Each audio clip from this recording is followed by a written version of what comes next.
Bueno, directamente, vamos a comunicarnos ahora con Rocío Fajardo. Rocío, sea colega en actualidad, tiene una larga carrera en los medios. Comenzó en Colombia trabajando junto a reconocidos referentes de la Radio Nacional. Ha desarrollado habilidades en información, análisis, producción y conexión en las audiencias. También pues ha tenido la oportunidad de colaborar en Colombia con diferentes medios, Cadena Super, Olímpica Estéreo, RCN Radio. Participó en el lanzamiento y consolidación de proyectos informativos vinculados, perdón, a Blue Radio desde Caracol Televisión.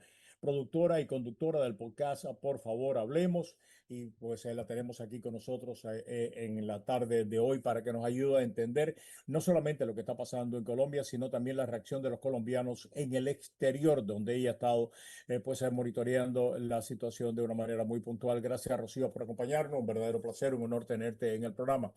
Cuéntanos, de alguna manera, resumen, me imagino que has estado escuchando tanto a la senadora Tadeo como a José Antonio.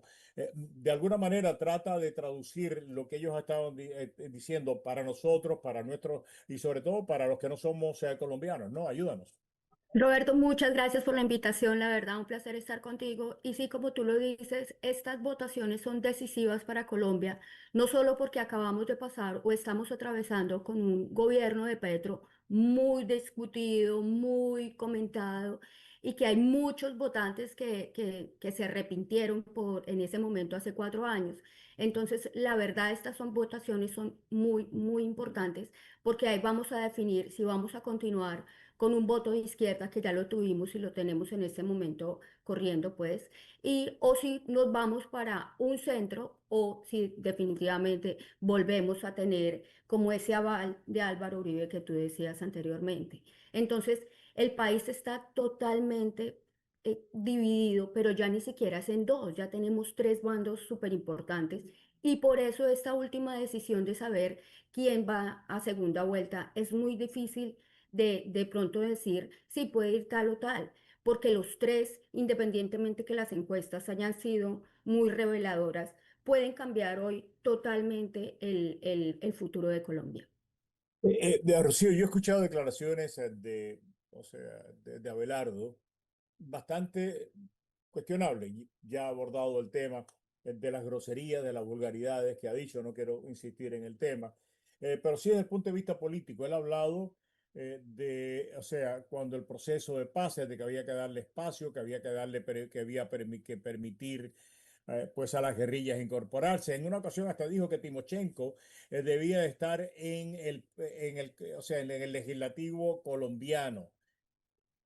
¿Cómo este hombre puede terminar representando la derecha y cómo los colombianos que hasta ahora han tenido como punto de referencia, pues sobre todo la derecha, no los colombianos, la derecha colombiana, han tenido como punto de referencia a Uribe? ¿Cómo es que el candidato de Uribe no representa a la derecha, representa el centro? Y este señor que hasta hace poco decía y hacía cosas bastante cuestionables, como por ejemplo apoyar el gobierno de Venezuela a través de SAB, de hacer declaraciones a favor del propio Petro. Ahí en la voz de este señor está diciendo: Petro es una persona decente, trabajadora, honrada en su voz. Y eso termina pues termina siendo la bandera de la derecha más recalcitrante colombiana. Explícame cómo esto puede suceder.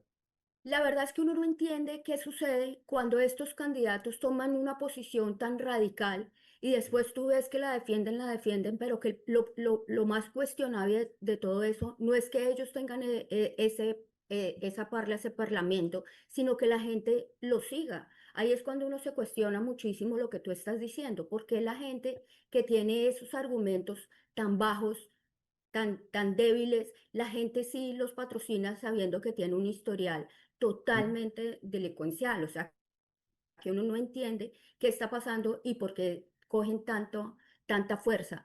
La verdad, específicamente estas elecciones en Colombia van a determinar lo que los colombianos queremos. Y lo que tú decías, en el exterior se sienten muchas cosas, pero es que opinar desde cuando uno Ujú. está Claro. afuera es totalmente diferente. Yo te lo digo, yo tengo contacto con mis hermanos colombianos, amo mi país y te agradezco profundamente que te preocupes por él y nos des este espacio, porque para nosotros, independientemente, cuando uno sale del país, pero el país nunca sale de uno. Claro. Ajá. Entonces, por eso es tan importante que yo lo que quería con esto y que tú me das el espacio, es que las personas nos preocupemos, es exactamente qué está proponiendo cada candidato. De seguro esto se va a ir para segunda vuelta y ahí tú lo decía la senadora, va a haber una alianza uno con otro y empiezan a mover las famosas maquinarias políticas de las que Colombia está muy acostumbrado, desafortunadamente. Pero lo que yo quisiera es que para esa segunda vuelta realmente los colombianos nos informáramos de qué es lo que realmente está promoviendo ese candidato al que yo sigo sin pensar a ojo cerrado, no todo el mundo obviamente, sino solo con un discurso de no los de siempre o este es el cambio, pero no hay nada contundente en sus propuestas de gobierno. O es miedo o es mirar a ver la continuidad de una cosa que realmente no nos está funcionando. Sí, todo parece, si todo sigue como va, todo parece indicar que Abelardo pasa a la segunda vuelta. Eh, Ese Abelardo, el candidato que puede derrotar a Cepeda, nos decía José Antonio hace solamente unos minutos que las encuestas que se terminaron de realizar ya hace unos días atrás, no se puede realizar encuesta en Colombia en temas presidenciales, creo que a los 10 días, creo que hay, o sea, un muro de 10 días. Pero dicho eso, ese Abelardo el candidato que puede derrotar a Cepeda, porque los niveles de aprobación de Petro, independientemente de que su gobierno ha sido un fracaso en la seguridad, ha sido un fracaso en muchísimos órdenes y eso no hay duda. Y no estamos poniendo en duda el fracaso de Petro. Petro tiene un nivel de aprobación por encima del 50% en estos momentos y ha estado haciendo campaña, a pesar de que no se puede hacer campaña, ha estado haciendo campaña en los últimos días de una manera velada, pero muy efectiva a favor de Cepeda. Eh, pero hay sectores del país que han sido beneficiados extraordinariamente por Petro. O sea, la reforma agraria ayudó a muchísima gente en la repartición de tierra. Los estudiantes han recibido beneficios tremendos. El sueldo mínimo fue aumentado considerablemente y hay millones de colombianos Aumentado. que Ujú. han beneficiado de eso, que vivían en extrema pobreza. Ahora son pobres, pero antes vivían en la extrema pobreza. Todos esos argumentos pueden ser utilizados en una segunda vuelta para detener a Belardo. Claro que sí, Roberto, pero te voy a hacer una aclaración. Colombia sigue siendo tristemente el país que también, sigue con extrema pobreza. Sí, O sea, claro. el gobierno que actual no la cambió.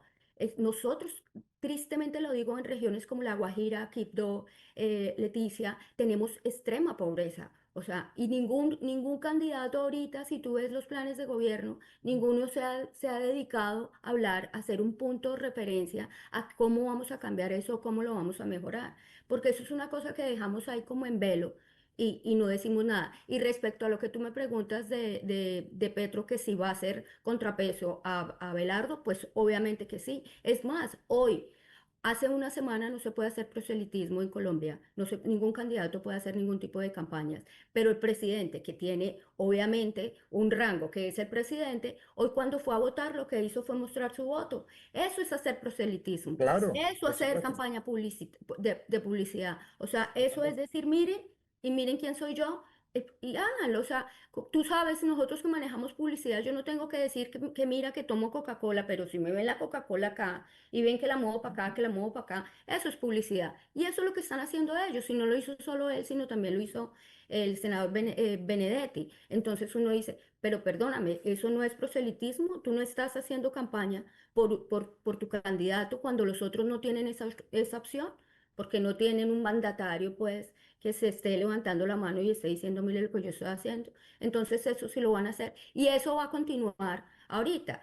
Afortunadamente, nuestro tema de la registraduría hace que seamos muy rápidos en los resultados que vamos a tener. yo creería que de pronto esta noche, no sé, vamos a saber quién es, si no nuestro próximo presidente, y si vamos a saber cuáles son de los dos candidatos que se van a ir a segunda vuelta. Que a propósito, desde 2002, en todas las elecciones, hemos ido a segunda vuelta porque el único que logró después de 1990 fue Álvaro Uribe, que fue con el 53% de votación legítima, que él quedó como presidente. Entonces, no ha vuelto a suceder. Y no ha vuelto a suceder es porque no, siempre el país se polarizó y tenemos una división y ahorita no tenemos tres, no tenemos dos, sino son tres candidatos que están siendo muy fuertes y que de seguro alguna sorpresa va a pasar Claro. hoy. Hablaba yo con José Antonio, no sé si tú tuviste la oportunidad de escuchar, Rocío, de cómo queda en esta ocasión Uribe si pierde Paloma. Porque si gana Abelardo, la percepción que yo tengo es que el manto de líder de la derecha lo va a tener de ahora en adelante Abelardo, no Uribe, y quien va a interpretar a la derecha colombiana va a ser Abelardo y no Uribe. Y hemos visto que Uribe, a pesar de que ha representado a la derecha, pues tradicional colombiana, ha sido la derecha tradicional de nuestros países, no la extrema derecha. O sea, aquí hemos catalogado a Uribe en muchas ocasiones de extrema derecha, no lo es la derecha tradicional latinoamericana, que se ha tenido que enfrentar a la guerrilla, que se ha tenido que enfrentar a un montón de cosas, y en el caso de Uribe lo ha hecho de una manera muy efectiva. ¿Cuál sería el costo para Colombia si esa derecha deja de ser derecha y empieza a ser representada por Abelardo como extrema derecha? Lo que pasó con Abelardo es que él esperaba que Uribe le diera el espaldarazo. Él esperaba que en algún momento Uribe saliera a decir Paloma y Abelardo o algo así, que mis candidatos, porque si tú ves las propuestas de Abelardo, él está muy dado y está muy de acuerdo y tiene una línea muy similar a la de Uribe Vélez. Entonces, digamos que ahí lo va a hacer. No te podría asegurar, pero estoy convencida de que Paloma no va a quedar ahorita en esta segunda vuelta y ahí empiezan a moverse y a mover las cosas porque Uribe no le va a gustar o no va a dejar de ceder ese título que tú le acabas de dar como del velo, pues para que él continúe, pues le va a dar el espaldarazo en segunda vuelta, sino que a Paloma le va a dar el espaldarazo a Belardo de la Espriella, porque obviamente a Cepeda no va a ser. Entonces, si no está Paloma en la palestra, pues ¿quién va a estar? Pues va a estar a Belardo y de seguro Uribe le va a hacer el guiño y ahí vamos a continuar con un Uribe a las espaldas de todos diciendo que no, pero Un sí. Uribe en esteroide, un Uribe en esteroide. Exacto, un Uribe que dice, bueno, Paloma, no, tarara, pero pues Abelardo siendo de su línea, él salir a decir, no, no más, sí, definitivamente hasta acá llegó de pronto la posición que yo tenía como para continuar esto, pues no creería que Uribe se vaya a dejar pues menguar así tan fácilmente, la verdad no lo creería, yo creería que va a terminar haciéndole ojitos, coquetos a Abelardo de la Estrella y de raro no tiene nada que algo se presente por ahí en segunda vuelta. Y no sería la primera vez que sucede porque desafortunadamente nuestras campañas políticas son bastante rígidas cuando se están en competencia, pero ya después de que deja la competencia, ya empiezan los guiños y los abrazos y yo dije que sí, pero es que yo lo dije y entonces empiezan a Exacto. ajustarse una con la otra que sí. No lo dudes que eso vaya a pasar, no lo dudes que eso vaya a pasar. Pero ¿sabes qué me sorprendió muchísimo de estas campañas? Pues nosotros que estamos hablando de publicidad, son la cantidad de live que se hicieron, que todos los candidatos le abrieron la Mm. puerta, inclusive el mismo Petro, el mismo presidente Petro, a todos estos youtubers famosos en Colombia que unieron masas y no sé qué, y entonces quería mostrarse como la persona simpática, que tomaba aguardiente, que jajaja, que escuchó música, para abrir ese campo grande que lo hay en los jóvenes. Y te lo digo por mis hijos, que ellos también están discutiendo y están diciendo, ma, mira que esto, mira que lo otro. Entonces uno dice, ah, por ese lado los youtubers, por ese lado digital, que es menos riguroso como son las noticias, ellos entraron con el tema de siendo un poquito más flexibles en su comunicación y ahí captaron una muy buena audiencia que está muy buenos adeptos que están saliendo a votar hoy. Rocío, muchísimas gracias. Roberto, para mí un placer hablar contigo